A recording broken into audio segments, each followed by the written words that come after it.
Welcome in ASC starter.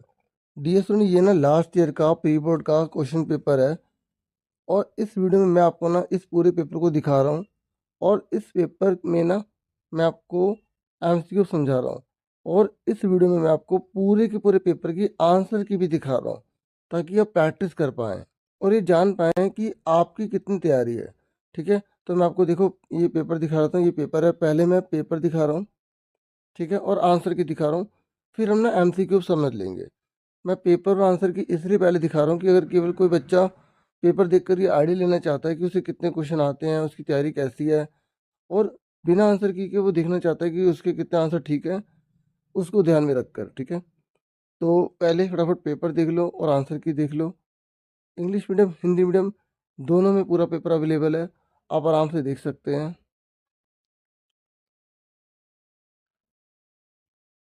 ठीक है, और मैं कुछ जो वीडियोस है ना मैंने जो पहले बना रखी है जिसमें मैंने सपोर्टिंग मटेरियल के कुछ चैप्टर समझाए थे, तो वो भी मैं आपको वीडियो प्रोवाइड कर दूंगा ताकि आप और अच्छे से प्रैक्टिस कर पाएँ। नहीं तो अगर आप खुद ढूंढना चाहते हो तो supporting material SST class 10 ASC starter लिखेंगे ना, आपको वीडियो मिल जाएगी। ठीक है, तो आप इनको सॉल्व करो। ठीक है, पहले पूरा पेपर दिखा रहा हूँ, मैं दोबारा बता रहा हूँ, और फिर इसके आंसर दिखाऊंगा। फिर हम एमसीक्यू सारे डिस्कस कर लेंगे। ठीक है, बाकी लॉन्ग क्वेश्चन या वगैरह जो है ना वो भी डिस्कस नहीं कर पाएंगे। ठीक है, नहीं तो वीडियो बहुत लंबी हो जाएगी, और जब आपके बाद में पेपर होंगे तो बोर्ड के रिगार्डिंग तो मैं बहुत इंपॉर्टेंट वीडियोस आपके लिए लेकर आऊँगा, वो पहले से प्रिपेयर करूँगा। ठीक है, अब देखिए आप आराम से ना थोड़ी देर पेपर और आंसर की देखिए, और मैं अभी बिल्कुल बोल नहीं रहा हूँ। ठीक है, सुन रहे हैं ना, उसके बाद मैं बाद में जब क्वेश्चन जो है ना एमसीक्यू वाले समझाऊंगा तब मैं स्टार्ट करूँगा बोलना। ठीक है।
अब हम आंसर की देखेंगे, ठीक है।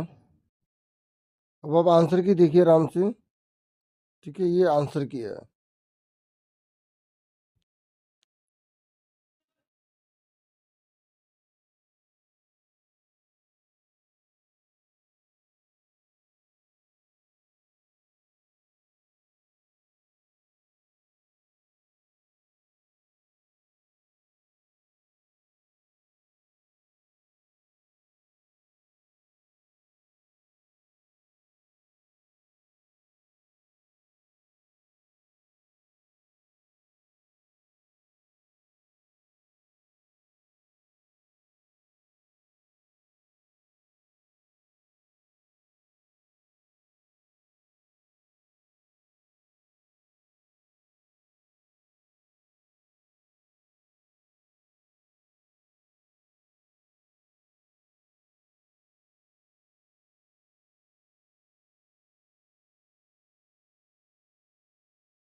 देखिए, मैंने आपसे पूरा का पूरा पेपर यहाँ पे शेयर कर दिया है। अब हम एमसीक्यू जो है ना वो डिस्कस कर लेते हैं, ठीक है। देखिए, पहला क्वेश्चन पढ़ते हैं। यहाँ पर ही कह रहा है, मान लीजिए आप एक बैंक में मैनेजर के पद पर काम कर रहे हैं, ठीक है, यानी कि कार्यरत है। आपके सामने राकेश जी के बचत खाते का चेक भुगतान हेतु प्रस्तुत है, ठीक है। इस चेक का भुगतान करते समय आप किन किन बातों का ध्यान रखेंगे? देखिए, जब हम चेक से भुगतान करते हैं तो हमें किन किन बातों को ध्यान में रखना चाहिए, ठीक है। आप इंग्लिश में पढ़ सकते हैं, ठीक है। जब हम चेक की पेमेंट कर रहे हैं तो हमें किन किन बातों को ध्यान में रखना है? पहला, खाते में उपलब्ध राशि चेक में वर्णित राशि से अधिक है। भाई होना चाहिए ना भाई। अगर किसी को चेक से पैसे निकालने हैं तो जो अकाउंट है उसमें चेक में जितने पैसे लिखे उससे ज़्यादा होने चाहिए ना। फिर कह रहे चेक पर हस्ताक्षर प्राधिकृत व्यक्ति के, मतलब जो व्यक्ति मतलब चेक लेकर आया है और जिसका अकाउंट है, क्या उसी के नाम से चेक पे साइन हुए हैं? ठीक है, क्योंकि देखो चेक तो कोई भी ला सकता है, लेकिन जिसके नाम चेक है ना उसके साइन होने चाहिए। ठीक है, अंकों एवं अक्षरों में भरी गई राशि में समानता है, ये भी ठीक है। चेक पर डाली गई तिथि वर्तमान तिथि से 3 माह से अधिक पुरानी तो नहीं है। ये चारों बातें सही है, इसलिए इसका आंसर क्या होगा? डी। ठीक है, फिर नेक्स्ट क्वेश्चन है, ये कह रहा है भारतीय राष्ट्रीय कांग्रेस के किस अधिवेशन में पूर्ण स्वराज्य की मांग को स्वीकार किया गया? अगर हम इंग्लिश में देखते हैं तो यहाँ बोल रहे हैं कि in which session of the Indian National Congress was the demand for complete independence accepted. तो देखिए, ये जो हमने कंप्लीट इंडिपेंडेंस की बात करी थी ना, ये लाहौर सेशन में बात करी थी। ठीक है, तो इसका आंसर क्या है? लाहौर अधिवेशन। फिर नेक्स्ट है, निम्नलिखित में से किस भारतीय राज्य में वर्षा जल संग्रहण को कानून बनाकर आवश्यक कर दिया गया है? तो देखिए, किस राज्य ने बोला है कि हमें रेन हार्वेस्टिंग करनी है? तो किस स्टेट ने बोला है कि हमें रेन हार्वेस्टिंग करनी है? यहाँ पर क्वेश्चन हमसे पूछा जा रहा है, ये पूछा जा रहा है कि in which of the following Indian states rain water harvesting has been made mandatory by law? तो इसका आंसर है तमिलनाडु। फिर नेक्स्ट है, ये कह रहा है Mister Raj works in an unorganise sector. देखो, ये असंगठित क्षेत्र में काम करता है। देखिए, जो असंगठित क्षेत्र होते हैं ना, वो काम करने के घंटे निश्चित नहीं होते, वहाँ पे बेसिस भी जो है ना वो रेगुलर बेस पर नहीं मिलता। ठीक है, मतलब वहाँ पर जिस दिन काम करोगे उस दिन का मिलेगा। तो ये कह रहा है कि विच of the following 30 facilities he will not enjoy. तो बताओ, 30 फैसिलिटीज में से वो कौन सी फैसिलिटी इंजॉय नहीं करेगा? देखो, अगर वो अनऑर्गेनाइज सेक्टर में है ना, तो उसको जॉब सिक्योरिटी नहीं मिलेगी, उसे पेड लीव्स नहीं मिलेगी, और उसको रेगुलर वेजेस नहीं मिलेंगे। तो इसका आंसर डी है। हिंदी में देख लो आप एक बार, ये कह रहा है कि जो श्रीमान राज है ना, वो असंगठित क्षेत्र में है, तो कौन सी सुविधा उन्हें प्राप्त नहीं होगी? देखो, उन्हें ना तो नियमित सैलरी मिलेगी, ना सवेतन अवकाश मिलेगा। पता है ये सवेतन अवकाश क्या होता है? कि आपने जिस दिन छुट्टी की है उस दिन के भी आपको पैसे मिलेंगे, जैसे संडे होता है ना, संडे के भी आपको पैसे मिलेंगे, इस तरीके से। देखिए, उसके बाद नेक्स्ट क्वेश्चन है हमारे यहाँ पर कि दी गई विशेषताओं के आधार पर आपको फसल की पहचान करनी है। ये कह रहे हैं ये खरीफ फसल है, ये खाद्यान्न और चारा दोनों के रूप में इस्तेमाल होता है, और पुरानी जलोढ़ मिट्टी पर इसको उगाया जाता है। तो पुरानी जलोढ़ मिट्टी पर उगाया जाता है मक्का। अगर हम इंग्लिश में देखते हैं तो यहाँ पर मेंशन किया गया है कि एक क्रॉप है जो खरीफ है, जो फूड ग्रेन और फोडर दोनों में यूज़ होती है, और जिसके लिए ऑल एल्वियल सॉइल चाहिए, तो वह है मेज। फिर अगर हम नेक्स्ट देखते हैं क्वेश्चन, तो नेक्स्ट कह रहा है कि जो प्रति व्यक्ति आय है ना, उसकी गणना कैसे की जाती है? तो हमें पता ही है, प्रति व्यक्ति आय को दूसरा नाम होता है औसत आय। तो इसको निकाला जाता है कुल आय बटे में कुल जनसंख्या। अगर हम इंग्लिश में बात करें तो इसका आंसर समझ में आ गया ना, कुल आय है। अगर हम इंग्लिश में बात करें, यहाँ पर पूछा गया है कि पर कैपिटा इनकम, इसका दूसरा नाम होता है एवरेज इनकम, या पर कैपिटा इनकम या एवरेज इनकम कैसे निकालनी है? तो आप टोटल इनकम को टोटल पॉपुलेशन से डिवाइड कर देंगे। ठीक है, फिर सेवंथ क्वेश्चन देखते हैं। ये कह रहा है कि एक क्लास में ना श्रीमती नीरज जो है ना, जैसे एक क्लास में पढ़ाते समय श्रीमती नीरज को उनकी एक विद्यार्थी ने बताया कि उसकी माताजी व पिताजी दोनों फैक्ट्री में काम करते हैं। ठीक है, यानी कि कार्यरत हैं, और काम से आने के बाद माताजी को घर का भी काम करना पड़ता है, जबकि पिताजी घर पर आराम करते हैं, और घर के सभी छोटे बड़े फैसले पिताजी स्वयं लेते हैं। तो आपको बताना है कि यहाँ किस उदाहरण की बात की गई है? लिंग के आधार पर भेदभाव की बात की गई, धर्म के आधार पर भेदभाव, लिंग के आधार पर समानता, या धर्म के आधार पर समानता? ये लिंग के आधार पर भेदभाव किया गया है। ठीक है, इंग्लिश में मैं आपको बता देता हूँ, यहाँ पर मेंशन किया गया है कि टीचर को यहाँ पर एक स्टूडेंट जो है ना, वो ये बता रहा है कि उसकी मम्मी और पापा काम तो एक ही फैक्ट्री में करते हैं, लेकिन जब वो घर आते हैं ना, तो माता जी पूरे घर के काम में लगी रहती है, जो कि पिताजी आराम करते हैं। तो यहाँ पर किस प्रकार का डिस्क्रिमिनेशन है? और यहाँ पर बता रखा है कि पापा सारे जो बड़े बड़े डिसीजन है, छोटे डिसीजन है, पापा ही लेते हैं। ठीक है, और घर पर आराम करते हैं ऑफिस आने के बाद। तो आप बताइए किसका एग्जाम्पल है? देखिए, ये ना discrimination on the basis of gender, लिंग के आधार पर होने वाले भेद को बोलते हैं। फिर ये सिक्स क्वेश्चन सेवन्थ हो गया, अब एट्थ है। ये कह रहा है कि भैरव देव डाक ऑफ सेंचुरी भारत के किस राज्य में स्थित है? ठीक है, इंग्लिश में पूछ रहा है कि ये जो भैरव देव डाक ऑफ सेंचुरी है ना, वो कहाँ पर लोकेटेड है इंडिया में? तो इसका आंसर है राजस्थान। ठीक है, अगर हम हिंदी में पढ़ लेते हैं तो भैरव देव डाक ऑफ सेंचुरी जो है ना भारत के किस राज्य में है, तो वह राजस्थान। ठीक है, उसके बाद आगे बढ़ जाते हैं नेक्स्ट क्वेश्चन पर। ये कह रहे हैं निम्नलिखित में से कौन सा कथन जिस्म मैज़नी के बारे में सही है। ठीक है, ये जो जिस्म मैज़नी है आपकी हिस्ट्री की बुक में, ठीक है, तो यहाँ पर ये पूछ रहे हैं कि ये जो मैज़नी है ना इसको लेकर कौन सी बात सही है। ठीक है, तो यहाँ पर मैं पढ़ देता हूँ। यहाँ बोला गया कि जो मैज़नी है ना को लिगोरिया में क्रांति करने के कारण बहिष्कृत किया गया था। अब नेक्स्ट क्वेश्चन हमारा ये कह रहा है निम्नलिखित में से कौन सा कथन जिस्म मैज़नी के संदर्भ में सही है। तो इंग्लिश में ये कह रहा है कि जो जिस्म मैज़नी है ना उसको लेकर कौन सी बात यहाँ पर करेक्ट मेंशन की गई है। तो देखिए पहली लाइन यहाँ पर लिखी हुई है कि मैसनी को लिगुरिया में क्रांति करने के कारण बहिष्कृत किया गया, बिल्कुल ठीक है। ये कह रहे मैसनी है जिसने यंग इटली यंग यूरोप का संगठन किया, ये भी सही है। ये कह रहे मैसनी ने मैटरनिक को समाजी व्यवस्था का सबसे खतरनाक दुश्मन बताया, ये गलत। जबकि मैटरनिक ने बोला था मैसनी को कि ये समाजी व्यवस्था का सबसे खतरनाक दुश्मन है। तो इसका आंसर क्या आ जाएगा हमारा, सी। ठीक है, सी आंसर आ गया। और यहाँ पे इंग्लिश में आप समझ ही गए होंगे कि मैजनी जो है ना was excommunicated for leading a revolution in Liguria और Mazzini form organisation called Young Italy and Young Europe. तो मैजनी ने यंग इटली और यंग यूरोप बनाया था, ये याद रखना। ठीक है, और इसने रिवोल्यूशन जो भी करा था तो इसको वहाँ से खदेड़ दिया गया था। तो इसका आंसर क्या होगा, सी। फिर नेक्स्ट है 10th क्वेश्चन। ये कह रहा है कि निम्नलिखित जानकारी के आधार पर खनिज की पहचान कीजिए। बताइए कौन सा खनिज है भारत में ऊर्जा का दूसरा प्रमुख संसाधन है और 63% मुंबई हाई से निकाला जाता है।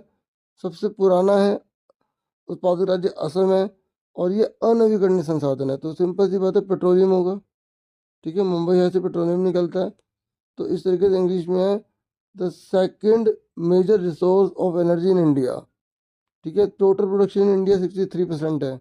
आपको इस मिनरल का नाम बताना। और असम में ओल्डेस्ट प्रोड्यूसर था स्टेट, ये असम में सबसे ज़्यादा पहले और सबसे पहले उत्पादन होता था। लेकिन ये सबसे ज़्यादा नहीं बता रखा, ओल्डेस्ट प्रोड्यूसर बता रखा। तो वो कौन है, तो वो पेट्रोलियम की बात हो रही है। ठीक है, फिर नेक्स्ट एक कह रहा है योहान गुटेनबर्ग जापान से था क्या, मार्को पोलो का इटली से था, तो या लुई सेबेस्टियन मार्सियो ब्रिटेन से था और राजा राममोहन राय फ्रांस से था। इसमें बोला सही की पहचान करनी है, आपको बिल्कुल ट्रू बताना है। इंग्लिश में देख लो आप, यहाँ पर मार्को पोलो जो इटली से आया था वो सही है। जॉन गुटेनबर्ग जो वो जापान से थोड़ी था। ठीक है, बाकी आप कमेंट करके बताइएगा कौन कहाँ से था, जैसे राजा राममोहन राय कहाँ के थे।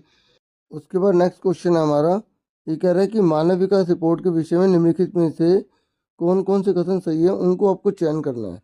ये कह रहे हैं यह संयुक्त राष्ट्रीय विकास कार्यक्रम द्वारा तैयार किया गया एक समग्र सूचकांक है। ये कह रहे हैं जो मानव विकास रिपोर्ट है क्या उसे संयुक्त राष्ट्रीय विकास कार्यक्रम ने बनाई है। ठीक है, इंग्लिश में पढ़ लेते हैं। ये कह रहा है कि जो HDI है ना या ह्यूमन डेवलपमेंट जो रिपोर्ट है, तो उनको लेकर कौन सी स्टेटमेंट सही है। ये कह रहा है पहला, it is a computer index prepared by the United Nation Development Programme, इसे UNDP ने बनाया था, बिल्कुल ट्रू है ये।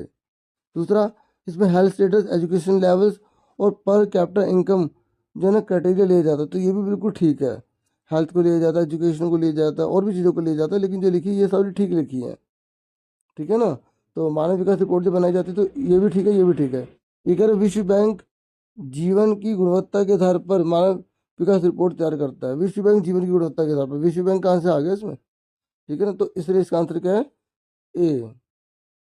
ठीक है, समझ में आ गया। ठीक है, the world bank prepares human development reports based on quality of life.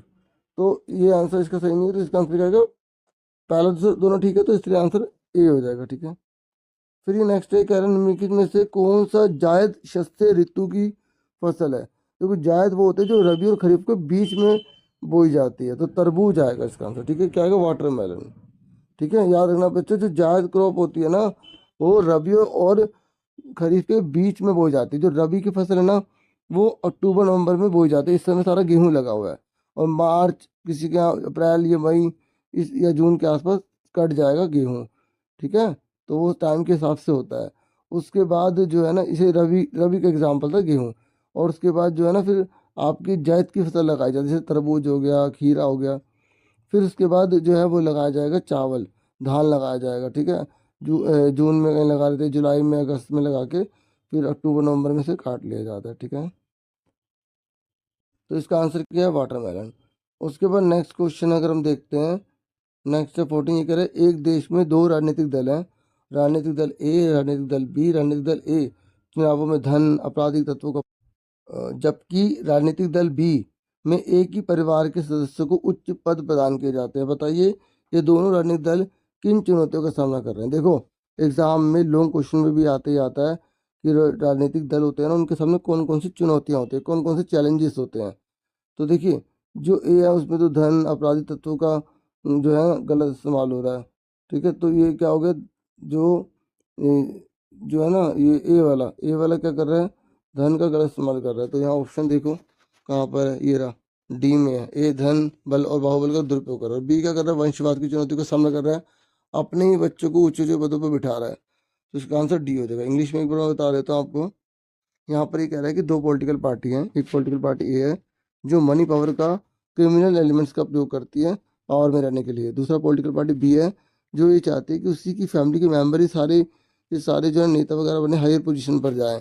तो ये दोनों किस पॉलिटिकल पार्टीज की, ये जो हमने सिचुएशन सुनी है, ये किस चैलेंज को फेस कर रही है? तो आप बताओ कि पॉलिटिकल पार्टी जो ए है ना, वो तो मनी और मसल पावर जो इसका मिसयूज को फेस कर रही है, और जो पॉलिटिकल पार्टी बी है वो जो है डायनेस्टिक जो सक्सेशन है, मतलब एक पीढ़ी का दूसरी पीढ़ी को ये अधिकार मिले कि और परिवारवाद हो, तो उसको फेस कर रही है। तो इसका आंसर क्या आ जाएगा? डी आ जाएगा। उसके बाद नेक्स्ट क्वेश्चन है, ये कह रहा है विच of the following mineral is produce the most in Koderma district located in Jharkhand. तो ये कह रहे कोडरमा में ना सबसे ज़्यादा कौन सी चीज़ जो है ना मतलब प्रोड्यूस की जाती है? ठीक है, तो बॉक्साइड है, अब्रक है, लोहा है, तांबा। अगर आपने बुक की एक एक लाइन अच्छे से पढ़ी है तो आप अच्छे से कर लेंगे। वैसे इसका आंसर क्या है? अब्रक। ठीक है, इंग्लिश में ये पूछ रहा है कि जो मिनरल जो हम प्रोड्यूस करते हैं ना, तो ऐसी जो है कोडरमा में मिनरल्स प्रोड्यूस किया जाता है, तो वो झारखंड में है। तो यहाँ पर किसकी बात की जा रही है? झारखंड में कौन सी चीज़ पाई जाती है? तो इसका आंसर है माइका। ठीक है, फिर ये हमें मैचिंग करके बताना है। देखो जो सेंट्रल लिस्ट है ना, वो जो भी फॉरेन अफेयर्स होते हैं, ठीक है, जो देश की सेफ्टी सिक्योरिटी से जुड़े हुए हैं ना, उसको देखते हैं। ठीक है, तो इनमें से कौन सा जो कानून है, जो नियम है, वो सेंट्रल के पास है, आपको ये बताना है। तो देखिए कम्युनिकेशन जो है ना वो सेंट्रल के पास होता है। जो भी 2G 3G 4G 5G spectrum में होते हैं, जिससे हम कॉल वगैरह कर पा रहे हैं, वो सब इसी के हाथ में होता है। स्टेट लिस्ट जो है ना वो इरिगेशन की होती है। कंकरेंट लिस्ट में बच्चा गोद लेना, अडोप्टेशन, ये देखा जा सकता है। तो पहले का जो है दूसरा है, तो पहले का दूसरा इसमें दे रखा है, और यहाँ बी का ठीक है थर्ड दे रखा है, और ये सी का वन। तो इसका आंसर डी आ गया। ठीक है, हिंदी में एक बार देख लो। तो यहाँ पर एक तो ये बताया गया था कि झारखंड में सबसे ज़्यादा कौन सा खनिज है, वो है तांबा, जो कोडरमा में पाया जाता है। फिर ये था कि आपको मैचिंग करनी, जो संघ सूची होती है ना, वो सेंट्रल गवर्नमेंट के द्वारा ली जाती है, जैसे संचार। राज्य सूची जो होती है वो राज्य की सरकार अपने लोगों के लिए लेती है, जैसे एग्रीकल्चर हो गया, ठीक है, या इरिगेशन करवाना हो गया। और संवर्ती सूची होती है जिसमें स्टेट और सेंट्रल दोनों डिसीजन ले सकते हैं, वो हो गया जैसे बच्चा गोद लेना हो गया। ठीक है, तो उसके बाद हम आगे बढ़ जाते हैं। देखिए असेशन रीजन वाले सवाल हैं। ये कह रहा है कि छापे खाने से विचारों के व्यापक प्रचार प्रसार और बहसों के द्वार खुल गए। तो बिल्कुल सही है ये कह रहे स्थापित सत्ता के विचारों से असहमत होने वाले लोग भी अब अपने विचारों को छाप कर फैला सकते थे। ये भी ठीक है। तो कारण भी ठीक है, अभिकरण भी ठीक है। तो ऐसा कोई भी क्वेश्चन है, सबसे पहले ये चेक किया करो कि क्या दोनों सत्य हैं, और अगर सत्य है तो फिर ये चेक किया करो क्या नीचे वाली बात की वजह से ऊपर वाली बात हो पा रही है। ठीक है, क्योंकि देखो यहाँ पर बहुत बड़ी मात्रा में जब लोग अपनी सहमति जो भी दिखाने लग गए, तो इससे क्या हुआ, छापे खाने के विचार और भी व्यापक हो गए, और भी बहुत ज़्यादा बहस होने लगी। तो इसका एक रीज़न ये भी है, इसलिए बिल्कुल ठीक है। ठीक है, इंग्लिश में एक बार बता देता हूँ। यहाँ पर ना प्रिंटिंग जो प्रेस है ना वो आई थी ना, तो उससे बहुत ज़्यादा चेंजेस वगैरह आ गए थे। तो इसकी वजह से जो है न्यू प्रिंट सर्कुलेशन आइडियाज़ बढ़ने लगे, तो जिस बात से वो डिस्ग्रेस थे तो उसके ऊपर डिस्कस किया जाने लगा, मतलब बहुत ज़्यादा बेनिफिट मिला। तो ये दोनों ही रीज़न अच्छे से बिल्कुल करेक्ट है।